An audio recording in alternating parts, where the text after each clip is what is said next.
Good morning, everybody, and welcome to today's Arcserve webinar. My name is Charlie Smith, and I'm going to be talking to you today about 5 ways to win with Dedupe. It's interesting, before we kind of get stuck into the agenda and the topic, Dedupe has kind of been on the scene for quite a long time now, actually. You know, backup technology started to introduce Dedupe technology probably in the last 5 or 6 years, and there's different technologies available ranging from hardware to software, etc. But it's interesting that it is a bit of a minefield for customers because there's so many different types of Dedupe. There's vendors claiming all sorts of impressive ratios about how effective their Dedupe technologies are. And if I was a customer, I would be confused, and I think vendors have to take some blame and responsibility for muddying the water, all trying to put the best spin on their technology. But all Dedupe is not the same, and that's a key point that you have to remember. Dedupe is developed by the company who you're purchasing the technology from, so one Dedupe technology is not the same as another Dedupe technology. So what I'm going to do is I'll go through the agenda. I'm going to explain a little bit about how data deduplication works and the workflow behind it. I'm also going to look at different types of Dedupe, comparing, for example, inline versus post-process Dedupe, because there's a fundamental difference in where you actually do the Dedupe and at what stage of the backup process, if it is backup technology you're looking at. We're also going to take a look at compression, because most backup solutions don't just Dedupe, they also compress data to increase the overall data reduction rates. We're then going to look at how Dedupe works with backup technology in general, and also explain the different types of how Dedupe technology can be implemented to complement your backups. And also, I suppose, really getting to the crunch of the presentation is looking at how you can really win, and 5 key points to take into account when you're looking at Dedupe technology. We're also going to go through some Arcserve customer, I suppose, success stories and customers that have implemented our technology to show you some of the impressive Dedupe ratios they're getting. So some of this information isn't just us saying how wonderful we are. We've actually got customers, a lot of customers, telling us how good the Dedupe is, and we'll share some of that information with you. And at the end, we have a Q&A time. On the webinar software that you've connected into today, there is a questions panel, so if you want to raise a question, I am happy to answer questions offline. Unfortunately, we can't ask questions as we're presenting because it just breaks up the flow of the presentation, but we are happy to take questions at the end, and using the question panel is the easiest way to achieve that. So what I'm going to do now is I'm going to explain a little bit about how our Dedupe or Dedupe works in general, because as I've already said, there is a lot of different ways Dedupe can be implemented, but the concepts are the same for most Dedupe vendors. Now, our Dedupe technology is developed by a very, very clever guy in Shanghai. He works in our development team. This guy's got a PhD. He's a really clever guy, and he has some really in-depth slide decks talking about how our Dedupe works. Some of the slides are so technical, even I can't keep up with a lot of the information in them. But this slide kind of resonates with me because it kind of explains the flow in a logical way. So the first thing is you've got data coming in, okay? And the data is, you know, for all intents and purposes, is either the production data you're writing to disk, or it could be backup data being sent to your backup media server to be stored on disk. So the physical data comes in. Now, what we do, and what a lot of other vendors do, is we break the data up into what we call chunks or blocks. And the reason why we do that is to make the Dedupe more effective.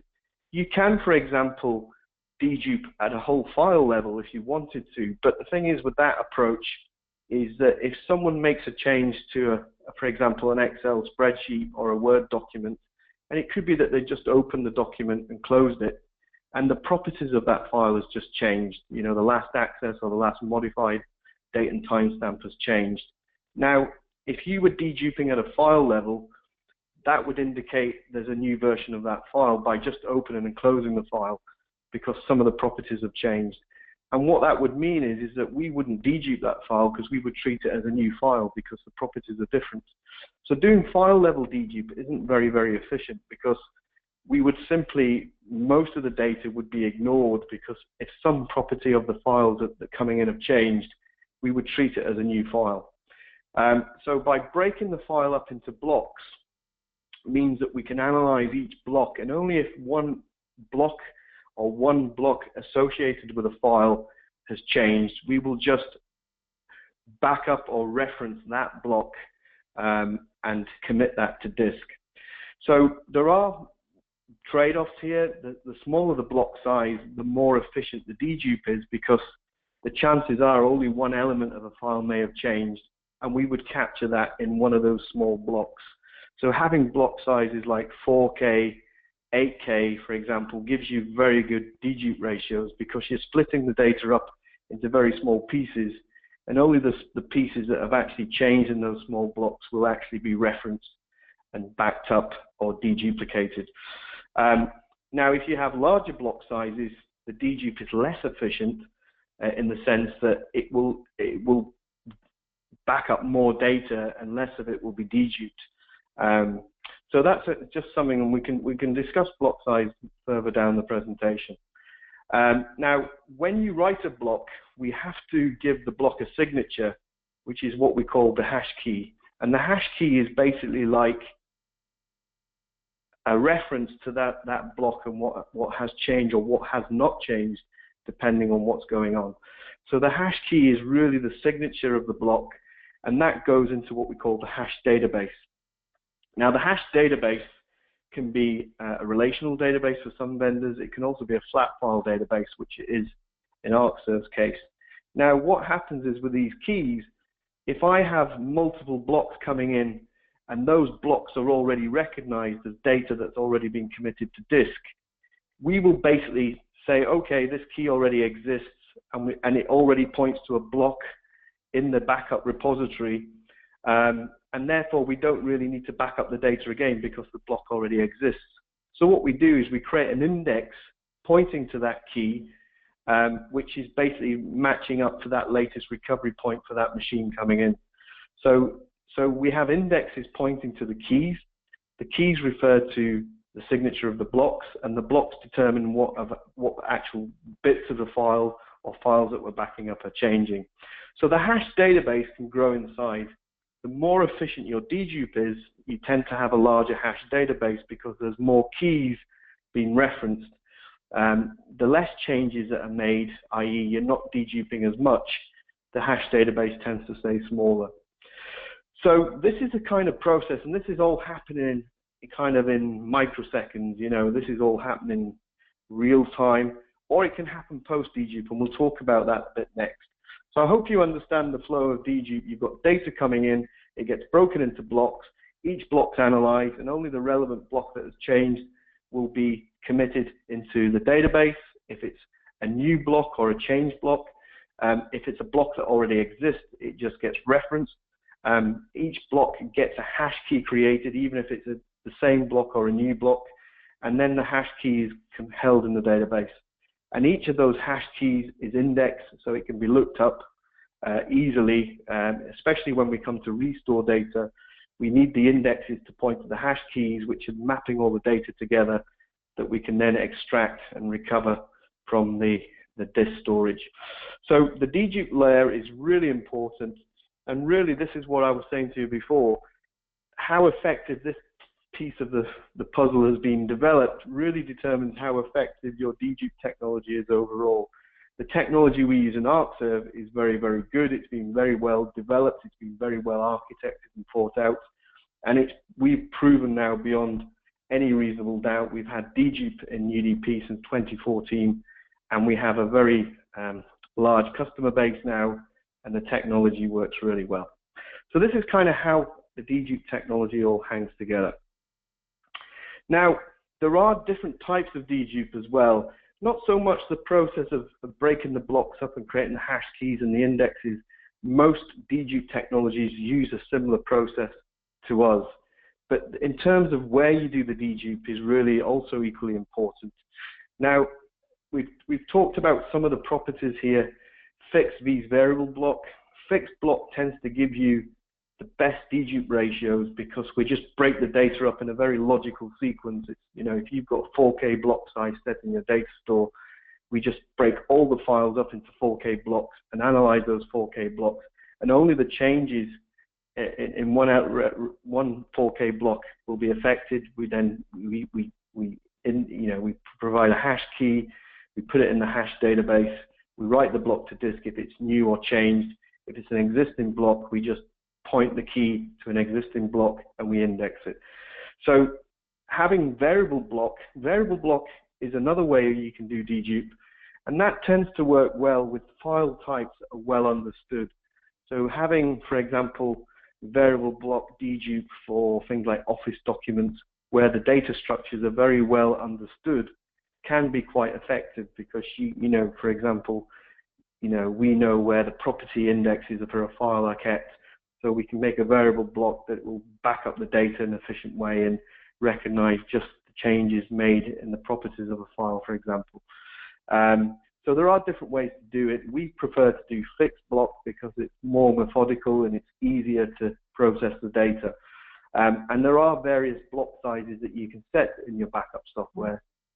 What you tend to find is the smaller the block, the more efficient the dedupe is, but then there is a slight trade-off that the recovery time will be slightly extended because there's more indexes and hash keys to be looked up when you're retrieving data, which is going to put a slight overhead on the recovery time. The larger the block size, the dedupe is slightly less efficient, but then it will give you much faster recovery time because there's less work having to be done to piece the data together. Now, in terms of performance trade-offs, a few years ago, when dedupe really started to become popular in backup technology, post-dedupe was really the most popular method of dedupe because with post-dedupe, there was less computing power required because it was almost a post-backup process. You basically write all your backup data to a big disk area, and then after the backup completes, a post-process kicks in, and it will then analyze all the data and start to deduplicate it. The benefit of post-dedupe is the fact that you don't need as much computing power to do it real time, but the downside of post-dedupe is that you need a large amount of disk. You need to have enough disk to hold the full size of the backup undeduplicated before you and then start to do the dedupe process. And this really becomes important when you look at how a lot of backup vendors that are on the market today do their dedupe. A lot of technologies use what we call post-dedupe. The downside of that is that it's less efficient because you need to have a lot more storage available to do the dedupe. The other big trend that's happened over the last 4 or 5 years is that CPU, memory, and disk has become much, much cheaper and more affordable. And every time you buy a server now, it's probably 10 times more powerful than the server that you bought 3 or 4 years ago because processing technology has moved on. And also the cost for the random access memory is really cheap now. And even SSD storage, which we do recommend for dedupe disks, is becoming very, very affordable now. Even 2 or 3 years ago, SSDs were very expensive, especially when you look at things like SAS SSDs and high-end SSD storage. But there's been a massive trend in the market now that SSDs are coming down in price. CPU and RAM is much cheaper than ever before on new servers. So the dawn of inline dedupe has really become to the forefront now because the reason why people did post-dedupe 4 or 5 years ago are kind of being blown out of the water to a certain degree because the technology's moved on. And the benefit of doing inline dedupe is that you don't need to have this big storage pool at the back end to retain the full backup size before it's deduped. We can do it on the fly and make it very efficient. So you're only needing the storage to hold the deduplicated data size on disk. as we're reading the data in, and there's no sort of staging or caching area that we need to dump the full size of the backup as you do with post-dedupe. So we believe that inline is more efficient than post-process because technology is caught up now to do the inline process much more, how can I put it, much more slicker than ever before because of the computing power that we now have available, and significantly you can use a lot less storage. And that has a big commercial factor in when you're looking at a solution. You will notice that, for example, there's lots of appliance vendors on the market today that will tell you that if you want to back up 10 terabytes of data, you need to buy an appliance that has 20 terabytes of disk in it. And the reason why they tell you that is because their appliances use post-dedupe, not inline.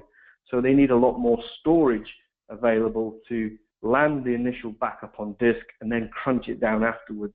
So eventually you will get the benefit of dedupe once the post-process has kicked in, but initially you don't get the benefit of it because you have to land the full size of the backup to the disk. So there are performance trade-offs, but I think technology has moved on now that has become less of an issue. We believe that inline is more efficient for the reasons that I've stated. Also, compression. Now, compression is not data deduplication. So when people talk about compression rates, when they're referring to dedupe, it's just a general terminology of data reduction rates. But having said that, compression does complement dedupe really well, because with compression, you will typically get probably an extra anything from 10 to 20% data reduction on top of your data deduplication rates. So when you combine the two technologies together, you will find that it works really well. You sometimes get data that doesn't actually dedupe that well, but it will compress well. And you also get data that doesn't really compress well, but it dedupes really well. So using both technologies together is really effective. Now, compression works on the basis that when it analyzes a file that it's going to compress, it works out where the kind of white spaces are, where there are big blocks of fields of kind of null data that it can reduce out of a file, and it replaces these big white spaces with a smaller block, but it obviously maps that big white space to the smaller block. So when you extract the file, it will basically put the file back together exactly the way it was before it was compressed. So there are basically two types, what we call lossy and lossless. Lossy compression reduces bits by identifying unnecessary information and removing it, which is the way I was just describing it before. Typically used in image compression, bitmaps, JPEGs, large CAD files compress very well as well. Lossless data compression exploit statistical redundancy to represent data with fewer bits without losing information. For example, an image may have areas of color that do not change over several pixels instead of coding. So the data may be encoded in a different way using red pixels. So there are different compression technologies available. But the key thing to take from this slide is that compression is not dedupe. Compression complements dedupe because you can basically attack data from two angles. You can compress and dedupe. So one thing to look for is any dedupe technology, you should be compressing the data as well. And if you're speaking to someone or a vendor that says we dedupe but we don't compress, I would be concerned about that, because really to get the most effective data reduction overall, you should be doing both things. Now, what we're going to talk about now is why dedupe for backups, and how does dedupe affect backups in general. And now, if we take this slide here, it's a very simple slide. You've got 20 terabytes of data, 2% growth rate, and you've got a 3% incremental change rate going on. So the first time you back up the data, week 1, you back up 20 terabytes. And then week 2, you're backing up the same data again, which is the 20 terabytes, plus the changes, which is a 2% growth and the 3% change, which adds another terabyte of, on top. So the second backup, you're backing up 41 terabytes because you've got 2 full backups plus the changes. And then week 3, it keeps on multiplying up. You've got 60 terabytes of the base data plus all the changes, which adds up to 63 terabytes, and so on. And the challenge is that going back 5 or 6 years ago, when things like Microsoft DPM came on the market and other image block level backup solutions, the technology was great at the front end, but the challenge was these products just ate storage like there was no tomorrow. And the problem a lot of customers had is that they have so much data, it wasn't sustainable just to back up data, even just using compression on its own. The data would just, the backup sets would be so large. And that's why a lot of customers just continue to use tape backup, because tape still offered a very cost-effective way to write lots and lots of data to a cheaper storage medium that could be shipped off-site. So the day of disk-based backups really didn't kick off until data deduplication really hit the market. So that's kind of how it works in a kind of non-dedupe, disk-based backup. Now, the other thing that happened over the last 4 or 5 years is that, there are a lot of purpose-built backup appliances on the market, PBBAs, as the vendors call them, or the analysts call them. Now, statistically, there is about 64% of companies in the world today use PBBAs somewhere in their environment, and it could be for different reasons. Some people use backup appliances because they're using a legacy backup product that doesn't have dedupe technology built into it. So by writing the data to an appliance, it means that you can complement your backup technology that doesn't support dedupe natively and deduplicate the backup data. Now, in one sense, that's good. In the other sense, it's not so good, because I'll explain why. Dedupe appliances tend to be very, very expensive, and that's the first point, the cost associated. There are a number of products on the market. You've got Data Domain, you've got Exagrid, you've got Quantum. There's lots of different dedupe appliances. HP sell them, and Dell, other major IT companies as well. Now, the first sort of notable trend is that a lot of these appliances are very expensive. If you look at things like Data Domain, you're talking a 6-figure sum for a sizable dedupe appliance. And if you've got a limited budget for your backup project in your IT department, the last thing you want to be doing is spending 3/4 of that budget, if not more, on the actual backup hardware, because it's just going to kill the project stone dead. The other thing is that we'll talk about this a bit more, and these provide what we call either inline or post-level dedupe. And going back to what we were talking about before, some of the cleverer appliances use inline dedupe, like products like Data Domain. Some of them use post-dedupe, like Exagrid and others. And the problem with it is that the market's kind of caught up now. That gone are the days where you need to buy a purpose-built appliance just purely for dedupe, because you can get it in the software layer. But we do still see these a lot. When I'm speaking to customers, it's often, the customer bought Data Domain appliances 4 years ago. They were using Net Backup or some other legacy backup solution, and they want to leverage that investment because they paid a lot of money for them. And I understand that kind of the train of thought as well.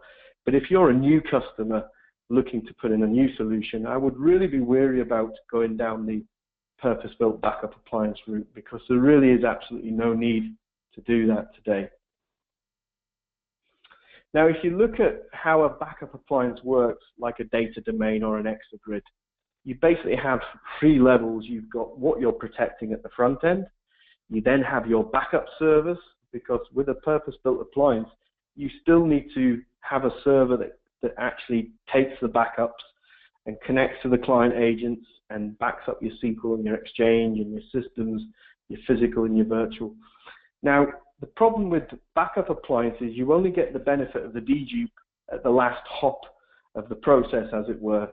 So what you're protecting is the full size of the data. So if I've got 100 terabytes of data, and I take a full backup, 100 terabytes of data gets sent across the network, okay? And then the backup server has to process 100 terabytes of data. And it's not until you're actually writing the data to the disk, which is managed by the purpose-built appliance, that you actually get the data reduction. So it's all happening at the back end. The downside is that it's still going to take the same amount of time to back up. It's still going to take the same amount of time to process. And it's only the data reduction at the very last stage. And that could be done inline or post-process, as we discussed previously. Now, if you kind of look at how the backup market is moving now and how it's changing, you'll notice in this slide that the last piece isn't a backup appliance, it's just general storage. And what we say to customers now is that, you know, disk is relatively cheap now. You know, you can go out and buy a nearline SAS RAID 6 or RAID 5 direct attached storage units to connect into your server, either via SAS or fiber, at a relatively low cost.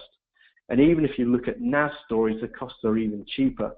So general storage is attractive in the sense that, you know, if you buy a HP Store Once device and it's got 50 terabytes of storage on it, the cost of that versus a HP direct attached storage unit with the same amount of storage, and the only difference is this little bit of Dedupe technology sitting on the top of the appliance, you're probably talking another £50,000, if not more, that you're paying just for that Dedupe technology. So the actual hardware that the Dedupe appliances run on are quite low cost, and you're paying a lot of money for that Dedupe layer sitting on top of that.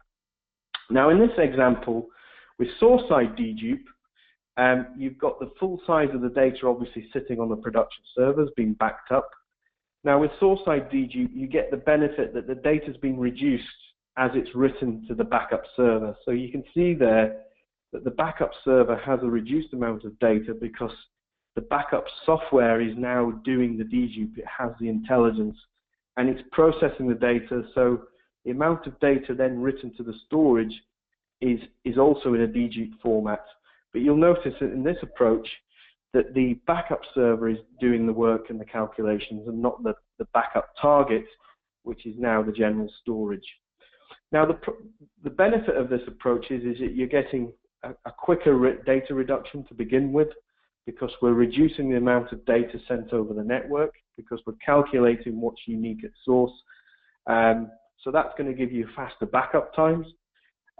And also, you're saving a lot of money on the hardware, as we said, because we can now use general storage and put the intelligence in the backup software. Now, you can really kind of go to the next level, which is what we call global source-side Dedupe. So instead of just looking at each server we're backing up individually and calculating what's changed and what's unique and making those changes, with global source-side Dedupe, it means if I'm backing up 50 servers and they're all running Windows 2012 R2, or they're running 2008 R2, or they're running Linux, I can start to be more intelligent and say, hang on a minute, server 1 has just sent you 20 PowerPoint documents, and server 2 also has 10 of those 20 documents on it, and server 3 and so on. So what we do with global Dedupe is that once that block has been backed up from one machine, we're comparing the data structures coming in across all the other nodes, and if that block is duplicated on any of the other nodes, it doesn't get backed up because we've already taken that block from one of the nodes.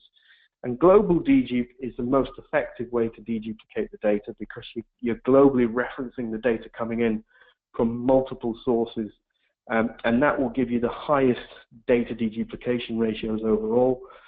But also, because we're doing it at the software level, we're writing significantly less data to the backup server, so your backups will run very quickly over the network because it's only pulling the unique data. And at the back end, you're still using that general storage, which is low cost, you know, nearline SAS or even NAS in smaller environments can be used as well. So the overall cost of the solution is significantly lower. You're getting the benefit of global source-side Dedupe, which is really going to reduce the amount of data that you're backing up overall. Now, when you look at Arcserve UDP, UDP works in a similar way. We use source-side global dedupe. So if I'm backing up physical or virtual servers or workstations, the recovery point server, or RPS as it's seen in this diagram, is really where all the intelligence happens. This is our dedupe global repository, and it's comparing data structures coming in from all the different sources that have been backed up across your network and in your environment. But the dedupe doesn't stop there. With UDP, as well as doing that source-side global dedupe and really significantly lowering how much data we're backing up, and we can use low-cost storage to hold that backups data, we've also got dedupe at different levels as well. We dedupe around the replication. So before we transmit recovery points between nodes, we're comparing data structures at both locations and actually calculating what's unique. So if logically I'm going to send 100 gigabytes of data off-site, because that's what I've just backed up before dedupe, I will analyze those blocks and only maybe send 2 or 3% of that data across the wide area network to my DR location. And it could be a remote site data coming in as well, and that's all been globally deduped and compared to the backups that are running in your primary site. So if there are common blocks between the two, we won't back them up again. And then when the data gets to the DR location, we've got really clever technology to do things like virtual provisioning, where we can actually spin up VMs from your backup recovery points. And it really provides the scalability that you would need. Without dedupe, any backup solution would be limited. But with us, dedupe and global dedupe and dedupe around the replication are really the key enablers to back up a lot of data over quite a long period of time and significantly reduce and compress that data down. Now, when you measure dedupe, this is kind of, I suppose, how we measure it, because again, you will speak to backup vendors and they say, oh, we get 30-to-1 compression on our backup data, and that sounds fantastic. You know, for every 1 terabyte, you know, I could back up 30 terabytes and only store 1 terabyte on disk. Now, a lot of these ratios that backup or dedupe vendors and backup vendors claim is based on the premise that I do a full backup every day. So I'm comparing the source size that I've backed it up 30 times. So if I've got 20 terabytes, the 30-to-1 calculation is basically 30 times 20, which is 600 terabytes. And then they'll say to 1. So if they've got 600, 30-to-1, they will divide that up, and you'll end up with, sort of 20 terabytes on disk, and you think I've backed up 6 terabytes, I've got 20 terabytes on disk. That's actually quite good. That's giving me a pretty compressive rate. But most backup technologies now have moved on beyond there because, for example, with UDP, we do incremental forever. So we're only capturing the change blocks. And that's really important. You don't want to be doing full backups every day because the time it would take you to run that would be ridiculous. So if you're capturing the change blocks, so if you take the top model here, this is, for example, a VMware or Hyper-V backup. And the first backup is 1 terabyte, it's 1,000 gig, thereabouts. Now, the first day you back it up, it will take a full snapshot because we need to get a baseline of the blocks. The second backup you do will basically be the changes that have happened since the first backups. In this case, it's 50 gigabytes. And the third backup that's been taken is, 1,100 gigabytes, which is basically another 100 gigabytes on top of the base image.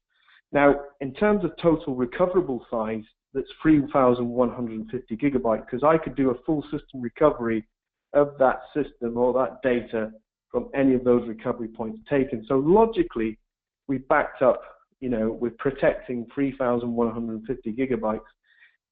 Physically, we're backed up 1,100 gigabytes because they're the changes plus the base data. Now, when you start to introduce dedupe to that process, you'll notice that the first backup is reduced from 1 terabyte down to 400 gigabytes because we're deduping the blocks, and any duplicate block is taken out, and we're creating those, hash keys that are going into the hash database and they're being indexed. So we get a significant data reduction straight away. But then if you look at the change block daily backups, we're also deduplicating those as well. So that 50 gigabyte block change has been taken down to 20 gigabytes. So again, you're getting an immediate reduction. And the same for the third backup, that another 50 gigabyte of change has been taken. So in total with dedupe on its own, we've reduced that backup down from 1100 gigabytes down to 440 gigabytes by just adding dedupe. And then if you compress the data, and again, this is looking at compression on its own, it's basically reducing the data again. So compression on top of the dedupe, we're taking it from 400 gigabytes down to 280 gigabytes. Also, the 20 gigabyte dedupe size of that daily backup has been reduced down to 14 gigabytes. And you can see then that with compression and dedupe, we've turned 1100 gigabytes down into 308 gigabytes. So you've got a total data reduction from the logical size in terms of source protected down to the compressed and dedupe size. It's a 90% data reduction overall. So this is how we measure dedupe. It's quite simple. How much have you protected at the front end versus what's on disk after compression and dedupe? And that's really the true best way to measure the effectiveness of your dedupe, is how much are you protecting versus how much is stored on disk. And we show you that very clearly in our recovery point server view through our console. So I'll give you some examples now, and these are UK customers. I'm going to talk about one customer that we have in the UK, and this customer is in the south of England. They back up, well, it says in this slide here, just under 50 terabytes. Sorry, there's a bit of animation on this slide. I need to take it out. And basically, they've got 3.18 terabytes on disk. Now, this customer now backs up over 250 terabytes, and they've got something like just under 15 terabytes of data on disk.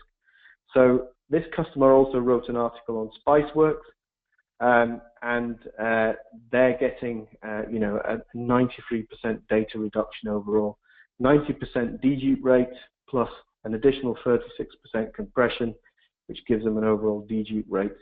And they actually wrote an article on Spiceworks showing that information. Now, there is a screenshot at the bottom there, sorry, for the Open University. They're backing up over 512 terabytes of production data in terms of what they're protecting at the front end. And they're actually holding just under 14 terabytes of backup data on disk. So they're getting a 97% data reduction overall, 96% dedupe and 29% compression. So again, these are proven stats. We've got success stories with these customers, and you can actually get this information publicly from our website. So we're not making anything up here. Now, these are some more customers. We actually run a Twitter competition last month where we were actually asking customers, UDP customers, to send in their dedupe rates just to get a feel of what our customers are getting in the real world. And a lot of customers sent in screenshots showing their dedupe ratios. So we have one customer at the top there. They've got different data repositories, data stores. You can see there that one of them is 467 terabytes. On disk, they've got 30 terabytes in that data store, 94% data reduction overall. Another one that's 143 terabytes there, then they're backing up just over 8 terabytes on disk. So overall, that's pretty good. We had another customer. We've got actually one customer that is a major global provider of payment processing and billing services. We can't name their name for legal reasons because they're not a reference account at the moment. But they're backing up over 700 terabytes of data.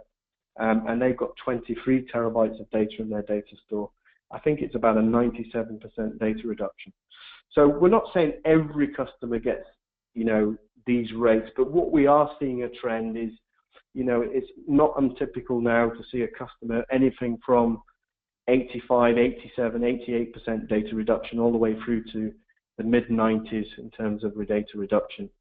So we know hand on heart that our dedupe technology is providing very effective dedupe ratios overall for most of our customers, and that makes us quite proud that the technology that we developed and the logic in that technology is a good design, and it's scalable, and it's working really well. Now, in terms of setting up the dedupe, this is the process of setting up a dedupe data store. You can see it's quite straightforward.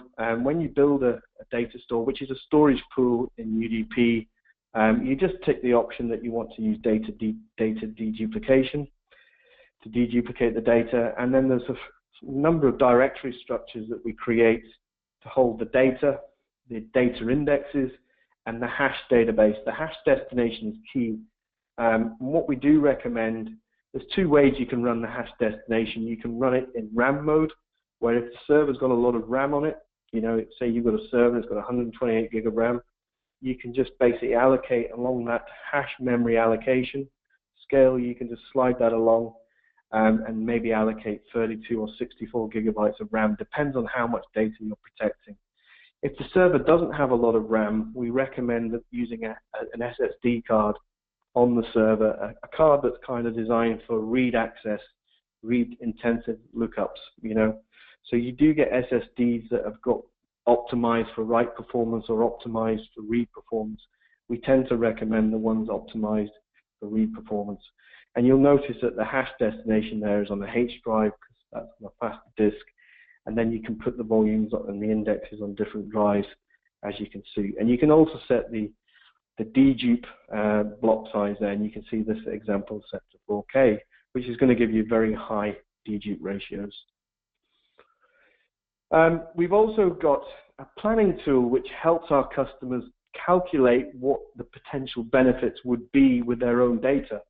Now, we do have estimator tools when we're working out customers if they're looking, you know, to implement UDP via a software or an appliance.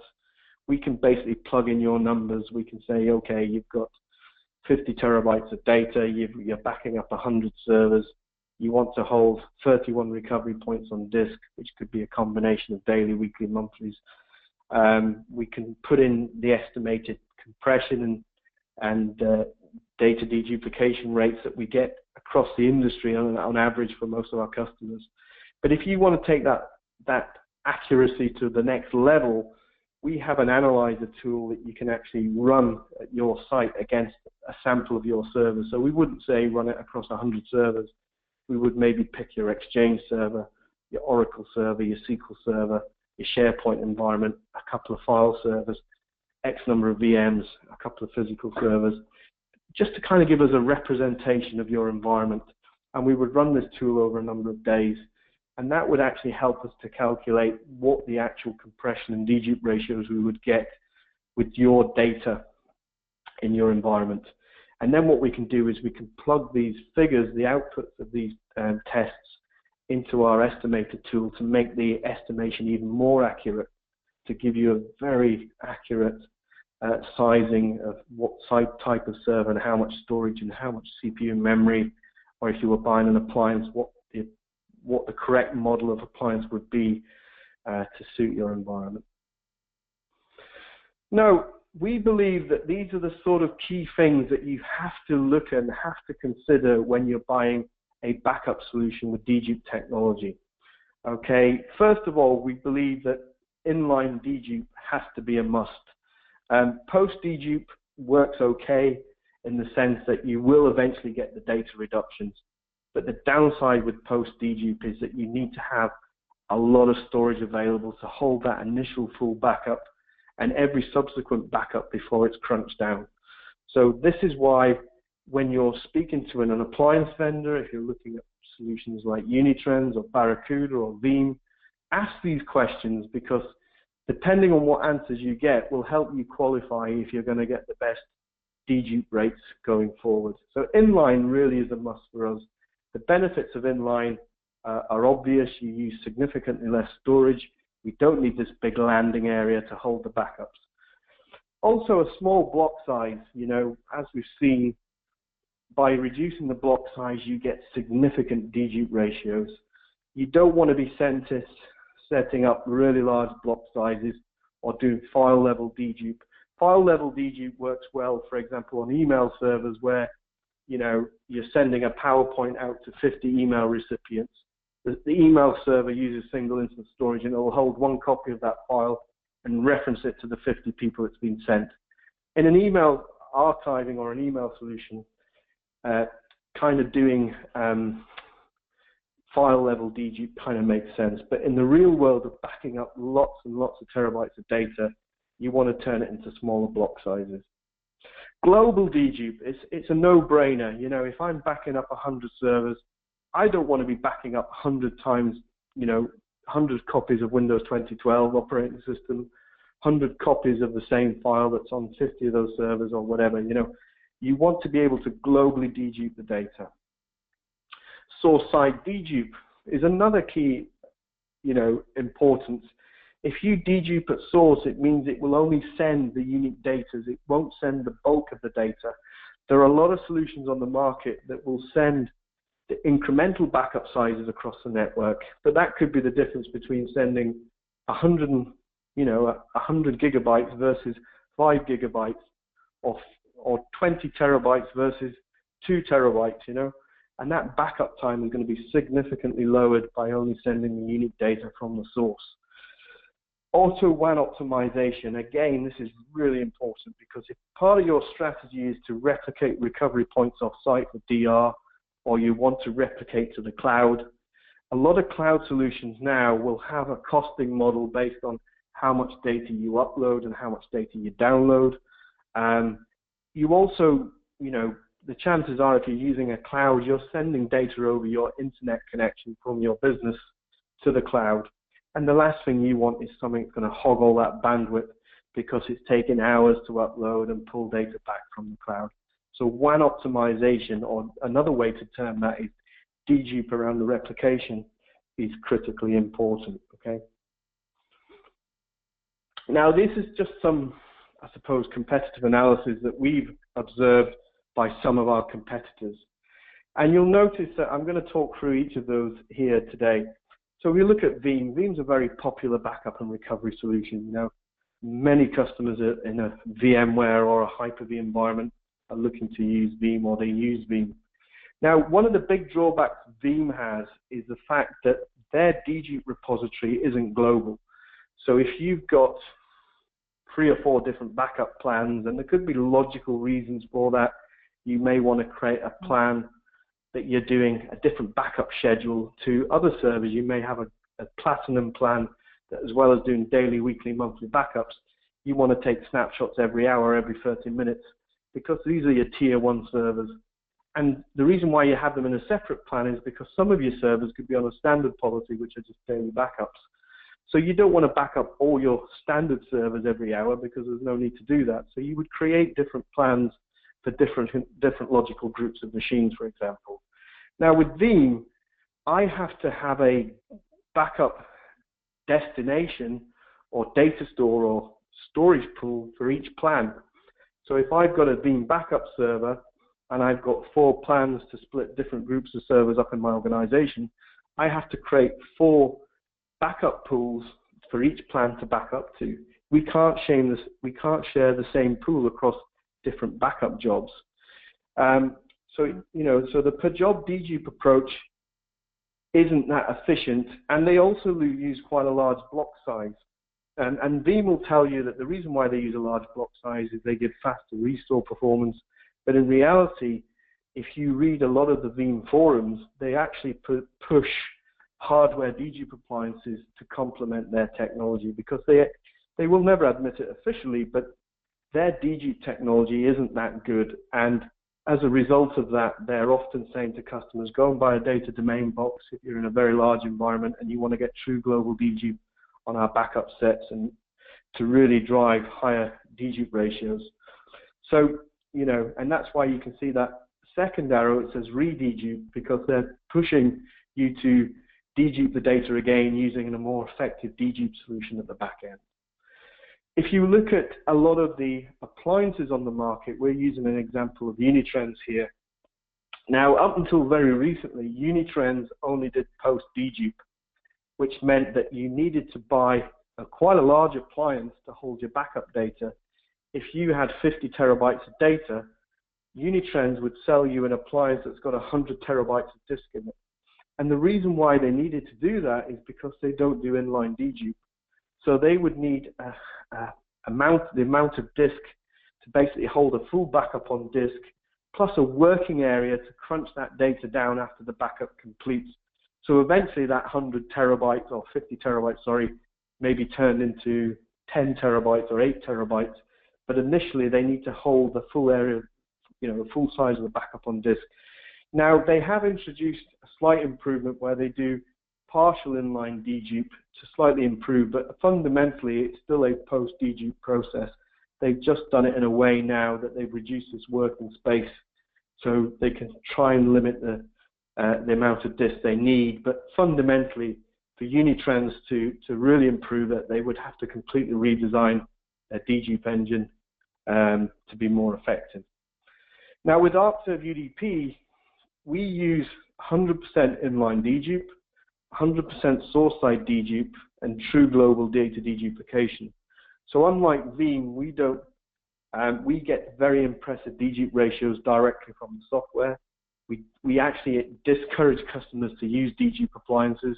We actually work much better with low-cost storage, like a nearline SAS direct attached disk array, or even NAS in smaller environments, and use our dedupe technology in our software. So our dedupe is really efficient and very effective.